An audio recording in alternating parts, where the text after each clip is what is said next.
připravit?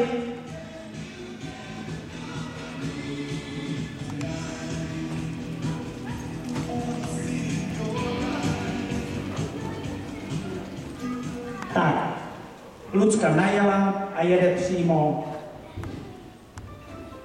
X stát, tak nám to asi o 4 metry přejela. Teď pojede na levou ruku a teď to začne. Obrat vlevo a v písmenu X udělá jeden kruh vlevo 10 metrů.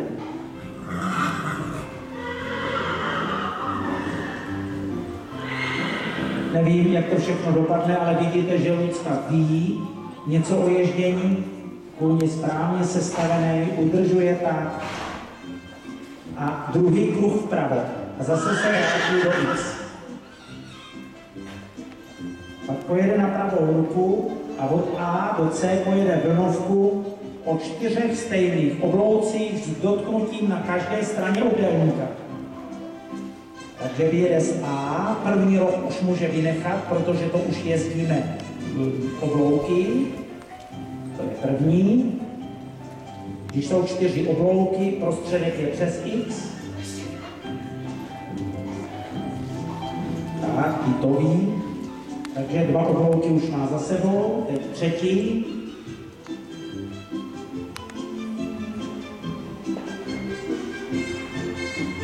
A vrátí se do písmena C. Pokračuje přímo. Aha, správně. Je chytřejší než já, protože mezi C a H je pracovní cval vlevo, kruh vlevo 15 metrů. Ještě, že to znáš. Ano, 15 metrů a jede přímo. Pojede velkou diagonálu směrem na X. A v X přejde do pracovního plusu. Výborně. Mezi H a C pracovní cval. A znovu pojede B, velký kruh 15 metrů.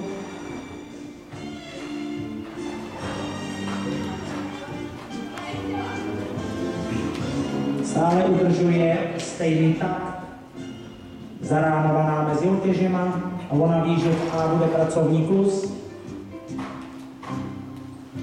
Tak trošku v A. K. Krok. A kráčí do E. Střední krok je na otěži mezi E a B. Velký půlkruh 20 metrů ve volném kroku na dlouhé otěži. A teď je důležité nabídnout tu otěž a kůň musí snížit krk, vytáhnout otěž a musí to být na otěži, ale na dlouhé otěži. Ano. Mezi B a F si pobere otěž, stále kráčí, kůň nesmí zaklusat kvůli tomu, že si to bere na otěž. F pracovní plus. A ze středu G stát, nehybnost, pozdrav. Ano, kůň musí jít, jako kdyby stál někde modelem, musí to být stejný, napřilnutý, kulatý a tanečně stále v tom stejném kmihu. Lucko, musíme ti zatleskat. Tak, takhle to má vypadat. Takže doufám, že